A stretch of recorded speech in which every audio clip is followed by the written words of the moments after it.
Welcome to College Football Week 13 update. Let's get right to it. Number 7, Oregon takes down USC 42-27. Dante Moore, 22 out of 30, 257 passing yards, 2 touchdowns, and an interception. Oregon has probably have a chance to clinch that spot into the playoffs this season with a win against their rivals, Washington, this coming week. But for USC, I wouldn't say disappointing loss, but a heartbreaking loss because no playoffs for them, but they will finish the season strong against UCLA, the battle for the bell. Oklahoma's defense takes down Missouri's offense 6-17. John Mateer, 14 out of 30, 173 passing yards, 2 touchdowns as Oklahoma are 1 win away to clinch their spot to the college football playoffs, which they should be locked into. Missouri, on the other hand, they dropped another loss. They got their quarterback back, but they'll hope to finish the season strong. And yes, they at least they got bowl eligible, but they want to make sure they finish the season strong.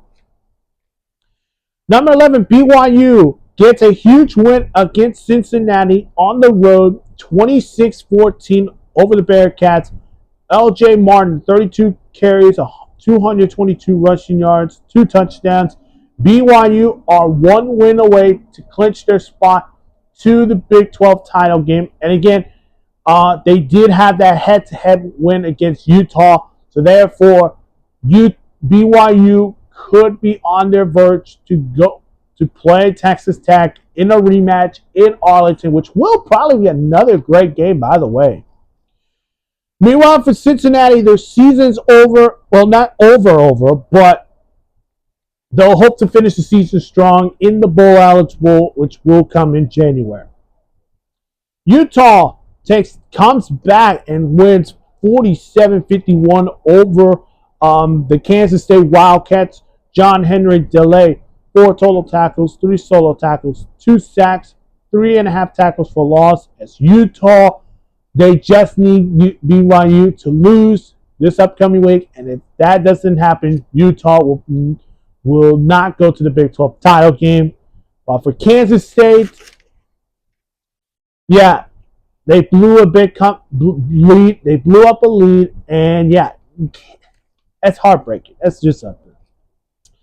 A lot of ACC action. So we'll start with this one. 13th ranked Miami takes down Virginia Tech 34-17. Carson Beck, 27 out of 32, 320 passing yards, 4 passing touchdowns. As Miami are still in the race for the ACC title game, despite they are the highest ranked conference team, which is ranked number 13. They are in the playoff spot. But that is huge because they are going to play Pitt in Miami, and if they can beat Pitt, and maybe somehow SMU loses to Cal, or Virginia Tech has to beat Virginia to get in the ACC title game. There's a lot going on in the ACC. So Miami needs this. They need to beat Pitt, and they need Cal to go out and beat SMU. Pittsburgh, on the other hand, they eliminate Georgia Tech from contending for the ACC title game and maybe ending their chances to the college football playoffs with a 42-28 win. Katarius Turner, 21 carries, 201 rushing yards, and a touchdown. As Pitt only needs a win, and they need to win, and either SMU loses to Cal or Virginia Tech beats Virginia for them to get in the playoffs. Or maybe it's both of them. They need both of them to lose, Virginia and SMU. For Georgia Tech, this is a tough loss, and it was played at home. And Haynes King now has to finish the season strong against their rivals, Georgia, on Black Friday. And I don't know where you go if you're the Yellow Jackets right now, because now they're just going to play their final game against Georgia, and then they're going to go to January or December to play bowl game. Shout out to the Texas Longhorns. Arch Manning scoring 6 touchdowns. How about that? He went for 18 out of 30, 389 passing yards, 4 passing touchdowns, a rushing touchdown, and a receiving touchdown. As Texas wins 52-37 over their rivals Arkansas, and we'll head to this week on Black Friday, home game against A&M. And yes, if Texas beats A&M, Georgia will probably get automatically in the SEC title game because, yes, they have the head-to-head win over Ole Miss, but they don't have the head-to-head win against Alabama. So Georgia just needs A&M to lose to Texas, which if that happens, Georgia's in for what? Three years in a row, 4 years in a row? I don't know. Georgia's always in the SEC title game. Michigan, on the other hand, 45-20 over the Maryland. Brayshawn Tezua, 20 carries, 100 rushing yards, 3 rushing touchdowns. As Michigan will be ready for their biggest game of the season against their oldest rivals, the Ohio State Buckeyes, in Ann Arbor. Again, Michigan has beaten Ohio State 4 years in a row. 4 years in a row. They're trying to make it 5 in a row. And I would guarantee you, Michigan fans, don't get too excited about this Buckeyes team. This Buckeyes team was never been tested. Their only test was against Texas, but their defense did their job. So, Michigan, I wish you the best of luck against your rivals in what everybody calls it, the game. TCU goes on the road and takes down Houston 17-14. Caleb earns 15 total tackles, 10 solo tackles, 2 tackles for loss as TCU takes down Houston. Louisville loses brutally. Wow. But SMU wins at 38-6 over Louisville. Kevin Jenkins, 29 out of 37, 303 passing yards, 3 passing touchdowns. As SMU, they only need for them to beat Cal and Virginia Tech to beat Virginia Tech to beat Virginia, and they also need maybe Miami to beat Pitt. Because again, Miami has their scenario, but if Miami beats Pitt, Virginia Tech beats Virginia, and Cal beats and SMU beats Cal, then SMU is in the ACC title game. Duke with a fake field goal. What a great call. As Manny Diaz and Duke take home the bell, 32-25 over UNC. Jeremiah Hesley, 7 receptions, 85 receiving yards, a receiving touchdown, as Duke has finally clinched bowl eligible this year. Congratulations to the Blue Devils.